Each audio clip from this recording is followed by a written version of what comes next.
There is a photograph of Dorothy Kilgallen taken in the late 1950s, showing her seated on the set of What's My Line, wearing a glamorous evening gown, a radiant smile, and a luxurious string of pearls, the perfect image of a television queen admired by millions of Americans. Yet, if you look more closely into her eyes, you will see an abyss of loneliness and obsession that the stage lights could never conceal. Behind the elegant makeup in the million-dollar mansion on the Upper East Side was a woman holding a classified file capable of bringing down an entire political dynasty, an investigative journalist brave enough to confront the darkest forces in America head-on. Everyone knew Dorothy as a symbol of glamour, but hidden deep beneath that image was a harsh truth about the price of justice. This is the journey of a woman who used her pen as a weapon to challenge the darkness, only to collapse in a cold third-floor room just 5 days before she could expose the truth about the assassination of President Kennedy. Dorothy Kilgallen's life began just like a classic motion picture. Born on July 3, 1913 in Chicago, she did not grow up with dolls, fancy dresses, or gentle fairy tales like an aristocratic young lady. Instead, Dorothy's childhood was filled with the sharp smell of printing ink, the constant clatter of typewriters, and the thick cigarette smoke drifting through adult newsrooms. Her father, James Lawrence Kilgallen, was a legendary crime reporter for the International News Service, a man whom his colleagues respectfully referred to as every editor's dream. Growing up in an environment filled with the scent of gunpowder and the raw realities hidden in society's darkest corners, Dorothy quickly came to understand a harsh truth. News and truth were the most powerful weapons for determining people's destinies in society. Unwilling to waste time in theoretical classrooms, she coldly dropped out of the College of New Rochelle after only 2 short semesters. Just before her 18th birthday, the young Dorothy walked straight into the newsroom of the New York Evening Journal, part of the powerful Hearst media empire, and demanded the right to stand among those who recorded history. At first, just as prejudice against women dictated in that era, she was assigned to write about a beauty salon convention on Coney Island. But a young woman with news running through her veins, a woman born to conquer, would never be satisfied writing about cosmetics or ordinary domestic matters. Inspired by pioneering journalist Nellie Bly, Dorothy wanted bigger stories, more dangerous stories, stories worthy of being honored with bold headlines on the front page. The golden opportunity for her to enter the hidden world of old wealthy families and the powerful elite arrived in the fall of 1936. The newsroom decided to send this 23-year-old woman to compete in a race around the world, going head-to-head with 2 veteran male reporters from rival newspapers, Bud Ekins and Leo Kieran. The rules were simple but extremely brutal. Participants were allowed to use only commercial airplanes and public transportation. As the only woman in this high-stakes race, Dorothy boarded the giant Hindenburg airship on the first leg of the journey, traveling through Germany, Hong Kong, Manila, and then Hawaii. She completed the remarkable trip in exactly 24 days.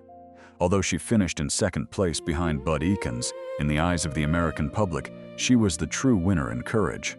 Behind the glory of a heroine emerging from adventure and hardship, she turned that unforgettable experience into the book, Girl Around the World, which later inspired Hollywood to purchase the rights for a film adaptation. Even Ernest Hemingway, the great literary figure who was famously sparing with praise and highly demanding of fellow writers, called her one of the finest female journalists in the world. That was how Dorothy Kilgallen officially announced her arrival, making it unmistakably clear that she was not there to serve as decoration in a man's world, but to compete on equal terms and defeat any man on his own ground. But Dorothy's fame did not stop with her daring flights around the world. It truly exploded when she adorned herself with expensive jewelry and became the embodiment of elegance during America's Golden Age. In 1938, at just 25 years old, she was assigned to write the column Voice of Broadway. The column became such an extraordinary success that it was syndicated to 146 newspapers across the country and attracted approximately 20 million readers every day. She did not limit herself to gossip from the entertainment world. Instead, she skillfully wove in sharp commentary on politics, the courts, and the criminal underworld. By 1950, Dorothy's fame had reached its absolute peak when she became a permanent panelist on America's most popular television program of the era, What's My Line? For 15 consecutive years, millions of Americans turned on their televisions every Sunday night simply to watch Dorothy Kilgallen. She appeared radiant in glamorous designer gowns, adorned with luxurious pearl necklaces, wearing a brilliant smile and displaying a sharp wit and quick humor that few could match. All of America regarded her as the queen of television, a female billionaire in terms of fame and media influence. Together with her husband, Broadway producer Richard Colmar, they purchased a 5-story mansion spanning more than 1,200 square meters in Manhattan's prestigious Upper East Side, a property that would be worth tens of millions of dollars in modern times. The couple also co-hosted a morning radio program called Breakfast with Dorothy and Dick, broadcast live from their luxurious 16-room residence and followed by hundreds of thousands of listeners. On the surface, they were an unshakable symbol of perfection, power, and extraordinary wealth. Everything that any American family could dream of attaining. Yet behind the closed doors of that million-dollar mansion, the television queen's life was an entirely different story. A harsh truth she always kept hidden from newspaper headlines and television cameras. It exposed the reality of glamour on the surface and tragedy behind it. Her marriage to Richard Colmar had, in fact, become rotten and hollow from within. The cruel turning point came when Dorothy entered the master bedroom on the 3rd floor, where the scent of unfamiliar perfume and the laughter of her husband and his lover had not yet faded. Dorothy's marriage did not involve dramatic scenes of jealousy splashed across newspapers, nor divorce papers used as fuel for public gossip. Her response was remarkably decisive and cold. From that fateful afternoon onward, she personally packed all of her belongings and moved permanently to the 5th floor of the mansion to sleep. She never again set foot in that filthy 3rd-floor bedroom for the rest of her life. The couple officially lived separately while remaining under the same roof.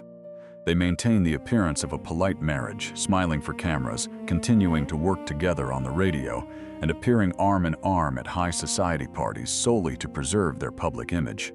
Behind the flashing cameras, Dorothy was an extraordinarily lonely woman. Exhausted by the burden of maintaining a perfect facade, she gradually came to rely on strong liquor and abused sleeping pills and sedatives just to get a few hours of sleep after days of working under relentless pressure. However, instead of allowing personal tragedy to defeat her, she poured all of her anger, sharp instincts, and energy into silent battles against injustice. Do not let the designer dresses or the charming smile on television deceive you, because beneath the image of an entertainment star was the razor-sharp instinct of a hard-hitting crime reporter who never yielded to any form of power. Many people at the time mistakenly believed that Dorothy was merely a woman who enjoyed gossiping about celebrities. In reality, she was one of the few women who regularly slipped past security barriers to sit in the front row of some of the most sensational criminal trials in history. As early as 1935, she was present to report on the trial of Bruno Richard Hauptmann in the kidnapping and murder case of the infant son of the famous aviator Charles Lindbergh. But the greatest demonstration of her investigative instincts came in the Sam Shepard murder case in 1954. At the time, a prominent Cleveland physician was accused of brutally beating his pregnant wife to death. Newspapers across America followed public opinion and effectively declared the doctor guilty in their headlines before the jury had even reached a verdict. Dorothy did not do that. Driven by the skepticism of a true journalist, she personally packed her bags and flew directly to Cleveland. Using her fame and charm, she managed to gain access to Judge Edward Blethen in a private conversation just before the jury selection process began. Caught off guard by her beauty and reputation, the judge carelessly let slip a devastating statement. He's guilty for sure. There's no doubt about it. The legal system had chosen a side before justice even had a chance to speak. Dorothy immediately recognized that clear and corrupt bias. She published the judge's comment on the front page of the New York Journal-American under a major headline expressing her shock at the prejudicial judgment surrounding the case. Her boldness angered a newspaper in Cleveland so much that it immediately canceled her column. But time proved that Dorothy was completely right. Her exposure of the truth became a key piece of evidence that helped renowned attorney F. Lee Bailey overturn the conviction before the Supreme Court of the United States, ultimately leading to the exoneration and release of Dr. Sam Shepard years later. Her investigative story was so dramatic that it later became the inspiration for the Hollywood hit film The Fugitive. The power of Dorothy's pen was so formidable and so damaging that it could not only help overturn a murder conviction, but also make entertainment moguls and even national intelligence agencies uneasy whenever her name was mentioned. When legendary singer Frank Sinatra was at the height of his fame, Dorothy did not hesitate to publish a series of investigative articles in 1956 titled The Real Frank Sinatra, exposing hidden aspects and uncomfortable truths about the life of the entertainment icon. The series was published across the United States and enraged Sinatra. However, rather than openly retaliating, the singer merely vented his frustration by mocking Dorothy's appearance in nightclubs in New York and Las Vegas. He never dared to mention her name directly in official interviews or on television, because he feared that she would continue exposing the secrets of the upper class that he worked so hard to conceal. But the boldness of this journalist did not stop with the entertainment world. On July 15, 1959, Dorothy Kilgallen dropped a real bombshell on the political establishment when she became the first journalist in America to publicly report that the CIA and organized crime figures were secretly cooperating in plots to assassinate Cuban leader Fidel Castro. This move was nothing short of reckless. The information was so sensitive and so shocking that the FBI director at the time, J. Edgar Hoover, personally ordered a special file to be opened to monitor Dorothy's activities. From that day forward, her telephone was constantly wiretapped and her articles came under intense FBI scrutiny. The darkness closed in, but her pen did not stop. Dorothy was neither intimidated nor willing to retreat in the face of these threats. She used her enormous fame as an invisible shield. Politicians wanted her support in their newspapers. Police officers wanted her autograph and a smile, and she used all of it to maneuver her way into the secret world of the upper class, into the darkest places that no male journalist could reach. Dorothy Kilgallen's persistence, sharp intellect, and courage forged her into a one-of-a-kind journalistic icon of the 20th century. But those same qualities also pushed her closer to a lonely ending that no one could have foreseen. On November 22, 1963, President John F. Kennedy was assassinated in broad daylight in Dallas, Texas. The entire nation was shocked and plunged into mourning. Investigators quickly announced that Lee Harvey Oswald was the sole assassin, and the case was effectively considered closed with remarkable haste. But the situation reached a dramatic turning point just 2 days later. In a live television broadcast, a nightclub owner named Jack Ruby managed to slip through heavy police security, approach Oswald, and shoot him dead. Most newspapers at the time accepted the government's narrative, believing that Jack Ruby was simply an outraged citizen acting entirely on his own out of patriotism. However, from her townhouse in Manhattan, Dorothy Kilgallen watched the news coverage and immediately recognized what she believed was a poorly staged scenario. Drawing on the instincts of a veteran crime reporter who had covered dozens of sensational criminal trials, she published a sharply written article on November 29 that directly challenged the Dallas Police Department. She exposed the fact that members of the Dallas police force had socialized and played music with Jack Ruby, and she forcefully asked, how could a cheap nightclub owner move freely through police headquarters as if it were a health club, at the very moment when security measures were supposedly at their highest level? Dorothy declared forcefully to her 20 million readers that justice could not be hidden inside a file in Dallas, and that this case certainly involved the hand of the underworld. But writing a few skeptical articles was not enough. This woman decided to make a much bigger gamble by confronting the most powerful institutions in America directly.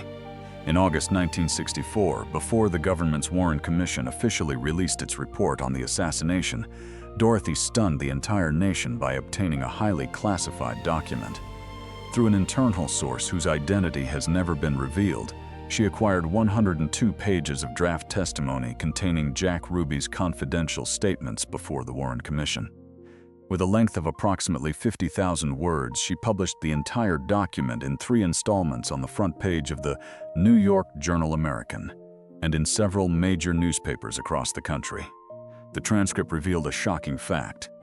Jack Ruby had repeatedly begged Chief Justice Earl Warren to transfer him to Washington, D.C., clearly stating that his life was in danger in Dallas and that he absolutely could not tell the truth while he remained imprisoned in Texas. Warren flatly refused the request and immediately ended the hearing. Dorothy's decision to leak this confidential material enraged the Warren Commission. They described it as an unauthorized act and immediately requested that the FBI send agents directly to her home to investigate and question her.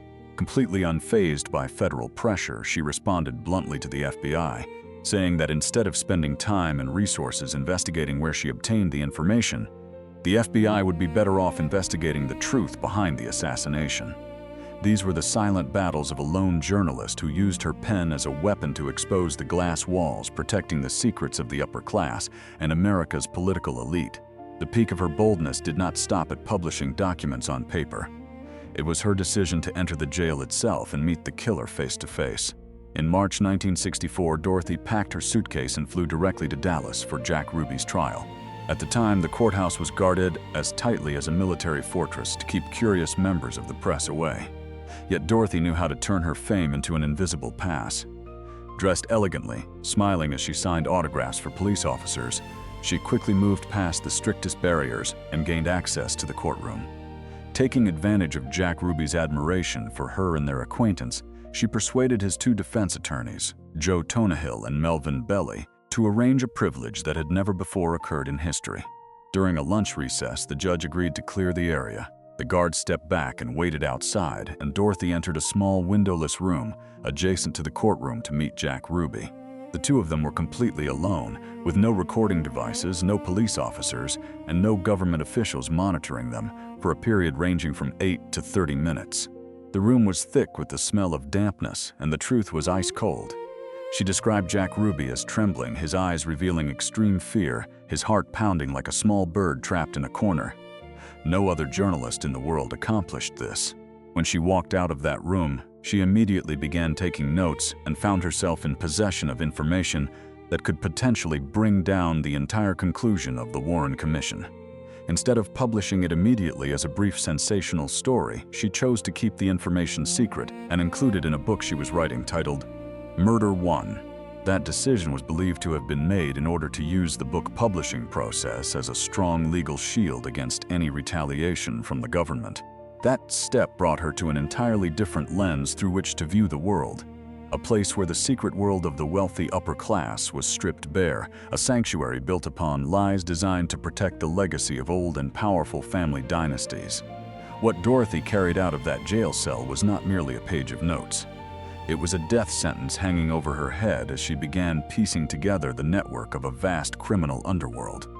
From the moment she left the Dallas courthouse, she carried a thick investigative file with her at all times, keeping it carefully locked and taking it wherever she went. That file continued to grow larger, filled with names, dates, and evidence that no one had ever seen before. Within it, she uncovered important witnesses whom investigators had deliberately ignored. One notable example was Aquila Clemens, a woman who had personally witnessed two men fleeing the scene of the shooting of police officer J.D. Tippett, and who stated that neither of them resembled the suspect Oswald. Clemens told Dorothy directly that the police had threatened her and warned her not to speak with anyone if she did not want to be killed on her way to work. The name of this witness did not appear even once in the thousands of pages that made up the Warren Commission report. And that was not all. Dorothy also uncovered evidence of a secret meeting that took place exactly 8 days before the assassination of the president at Jack Ruby's Carousel Club. The meeting was attended by Ruby, Officer Tippett, an extremist figure named Bernard Weissman, and an unidentified oil billionaire who was never questioned. Using her extraordinary skill in analyzing records and documents, her investigation began mapping out overlapping connections among the Dallas Police Department, CIA personnel, and the mafia organization of Carlos Marcello, the crime boss who controlled much of the underworld in the southern United States. It was a harsh reality, a wound that would never heal within America's ruling power structure. When you dare to touch the darkest secrets of a nation, that nation begins to target you with its most ruthless and silent methods. During the final years of her life, Dorothy found herself surrounded by intense surveillance. FBI Director J. Edgar Hoover personally ordered that her activities and writings be closely monitored. Whenever she picked up the telephone in her home, she could clearly hear the strange clicking sounds of wiretapping equipment. And sometimes there were anonymous calls in the middle of the night with nothing but heavy breathing on the other end of the line. The paranoia grew so intense that she constantly noticed men dressed in black standing silently across the street watching her. The journalist was forced to change her daily routines, refusing to discuss work over the telephone and agreeing to meet sources only in crowded public places. She traveled repeatedly to major hotspots such as Miami and New Orleans to gather additional evidence. She even excitedly informed attorney Mark Lane that she had just obtained a highly important confidential source in New Orleans. Fear was present in every conversation. She directly told her personal hairstylist, Mark Sinclair, and those closest to her that if the wrong people discovered what she was holding, she would certainly be killed. Because money and privilege cannot protect you from the gun of an unseen enemy. About 9 months before her death, she warned that there was an informant within her own circle of friends leaking information to people who wanted her eliminated. The image of a television star, the elegant presence of a female billionaire walking a red carpet, was no longer enough to protect her. Yet instead of retreating in the face of these threats, Dorothy repeatedly told friends and colleagues throughout November 1965, "Just 5 more days, and I will blow this case wide open." The file containing all the information that challenged the official narrative of the president's assassination had by then become a ticking time bomb, exposing a dark scenario. Those operating in the shadows clearly understood that they had very little time left to stop this woman before the truth came into the light. And Dorothy, with a determination bordering on obsession, was moving straight toward a lonely ending that her own pen seemed to have already written. On Sunday night, November 7, 1965, Dorothy Kilgallen appeared live on CBS's What's My Line, a routine that had defined her fame for 15 years. The millions of viewers watching on their television screens that night were captivated by a sharp, confident television queen, dressed in a glamorous evening gown, wearing carefully applied false eyelashes, and displaying a radiant smile that lit up the entire studio. She even demonstrated her remarkably keen intuition by correctly guessing that the guest contestant's profession was selling explosives.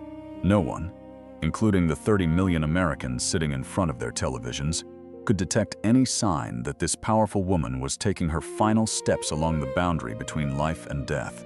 But when the studio lights went dark at 10:30 p.m., her journey that night began to turn toward the shadows. Her personal hairstylist, Mark Sinclair, later recorded a strange and haunting detail. The outfit Dorothy was wearing when she left the television studio was completely different from the one he had prepared for her before the broadcast. That last-minute change of clothing, a decision entirely outside her usual habits of propriety, suggested that Dorothy was planning to meet someone very important. She stopped by PJ Clark's for a quick drink with the show's producer, then quietly made her way to the luxurious Regency Hotel. In a shadowed corner of the hotel's bar, multiple witnesses reported seeing the television queen engaged in an extremely tense conversation with a mysterious man that continued until nearly 2 o'clock in the morning. Who was the man sitting across from Dorothy that night, and what kind of invisible power did he possess that could cause her to completely rearrange her schedule at the last minute? It took decades of historical silence before independent investigations were able to expose and identify this man as Ron Pataki, a mediocre entertainment reporter working for a local newspaper in Ohio. However, behind the image of a second-rate journalist who specialized in gossip and backstage rumors, Pataki possessed a dark background that remained a secret within elite circles and powerful institutions. Classified documents leaked years later suggested that he had participated in covert operations connected to a violent CIA-backed paramilitary campaign in Guatemala in 1954. And he himself reportedly admitted to having attended a notorious intelligence training school in Panama. Strangely, Pataki had no official work assignment in New York on that Sunday night. The fact that a man allegedly trained in killing and covering his tracks traveled thousands of miles from Ohio to New York simply to sit across from Dorothy in the middle of the night naturally raises a chilling question about his true purpose. Even more disturbing, Pataki had once published a poem titled Vodka Roulette, unsettling readers with verses describing the act of secretly slipping poison into one of 2 drinks and then smiling while offering it to the other person. And ironically, 2 empty drinking glasses, standing alone, were the only items police found on the table beside Dorothy's bed the following morning. Between approximately 8:30 and 9:30 on the morning of November 8, Mark Sinclair, Dorothy's hairstylist, used his personal key to unlock the door and enter her large 5-story mansion on the Upper East Side to prepare her hair, just as he routinely did. Unable to find her in her usual bedroom on the 5th floor, Sinclair made his way down to a guest room on the 3rd floor, a place that had long been considered forbidden territory, a room she had absolutely refused to enter ever since the night she caught her husband cheating on her in that very bed. When the heavy wooden door opened, Sinclair was stunned to discover Dorothy sitting motionless, leaning against the headboard like a wax statue. The air conditioner was blasting icy air throughout the room, but her body had already been cold for a long time. The scene before the hairstylist's eyes was completely irrational and shocking for a woman as meticulous as Dorothy. The woman who always removed her makeup thoroughly and changed into an old nightgown before going to bed was now sitting dead in an elegant turquoise dressing gown. On her motionless face remained the thick layer of television makeup and the false eyelashes from the previous night, like a theatrical mask that had never been removed. Amid the freezing air from the air conditioner, which had been set to its maximum level, despite New York being deep in the grip of cold weather, her life had come to a permanent end. The clumsy staging by whoever was responsible for making the death appear natural became even more apparent through the smallest details at the scene. Neatly placed on Dorothy's lap was the novel The Honey Badger by Robert Ruark, but the book had been turned upside down in a manner that seemed absurd, and her longtime reading glasses had completely disappeared from the room. In reality, Dorothy's eyesight was very poor. She could not read a single word without those glasses. Even more troubling, she had already finished reading that book several weeks earlier, as witnessed by members of her household staff. Someone had deliberately created a false scene designed to convince the public that the television queen had been sitting and reading abused sleeping pills, drifted off to sleep, and met a lonely end. But the most chilling detail was not what was present in the room. It was what had completely vanished from the mansion. The entire thick file containing her investigative notes on the assassination of President Kennedy, along with copies of Jack Ruby's confidential testimony that Dorothy carried with her at all times, had disappeared without leaving behind even the smallest trace. A killer may be able to clean a crime scene with soft cloths, but how could anyone so openly close what appeared to be the murder case of a major public figure in the heart of New York without encountering any resistance from the law? As soon as her body was discovered, instead of securing the scene and collecting fingerprints as would normally be done in a homicide investigation, New York police allowed family members and household staff to move freely throughout the house, intentionally contaminating the scene. According to the shocking testimony of the housekeeper's daughter, FBI agents had reportedly already arrived at the residence and searched the premises, removing all documents and files from Dorothy's office before local police officers had even completed their initial report. Medical examiner James Luke spent only 45 brief minutes at the scene before issuing a quick and superficial conclusion. Dorothy had died from alcohol sedative poisoning, with the cause listed as undetermined. Years later, when toxicology experts re-examined the records, they uncovered a painful detail buried within her blood samples. Dorothy's body contained 3 different powerful sedatives. This was clearly a deadly chemical combination prepared by a knowledgeable hand, because no one accidentally takes 3 separate sedatives at the same time during the night. Even more striking, her death certificate was signed by a physician named Dominic DiMaio, a man who, at the time of the incident, was reportedly not even present in Manhattan. Later, he himself stated that he had never signed that document. The cruelty of a carefully organized operation does not end with taking a life. It extends to eliminating anyone who possesses even a single copy of the truth. Dorothy was not acting alone in this life and death struggle. During her investigation, she had entrusted a draft chapter of her book about the president's assassination to her closest friend, Florence Pritchett Smith, as a safeguard. Florence was not an ordinary woman. She was a sophisticated social figure who had once lived in Cuba, maintained deep and overlapping connections with mafia bosses, and had reportedly been a secret lover of President Kennedy. But a horrifying pattern appeared to repeat itself. On November 9, less than 24 hours after Dorothy's body was discovered, Florence was also found dead in her Manhattan apartment. The cause of death was quickly and vaguely recorded as a cerebral hemorrhage. The event became even more chilling and dramatic because Florence died at the exact moment of the historic power outage that struck the entire northeastern United States, plunging New York City into darkness and silence. Taking advantage of the confusion and loss of control caused by that fateful blackout, authorities did not perform an autopsy to clarify the sudden death of a highly important witness. Instead, Florence's body was immediately cremated that same night, and the draft manuscript concerning Kennedy that she had been safeguarding disappeared forever without a trace. The only person who survived and was present in Dorothy's mansion on the night of her death was her husband, Richard Colmar, but he chose surrender and absolute silence in the face of power. When friends and journalists pressed him about the true contents of his wife's missing file, the man who had once been a respected producer repeated only one sentence, avoiding eye contact. "That is a secret I will have to take with me to the grave." But that submissive and fearful silence could not save him from fate.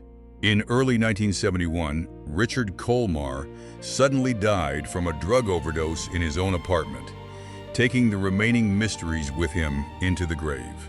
One by one, everyone who possessed the truth or documents related to the case was removed cleanly, methodically, and effectively, as though they had never existed.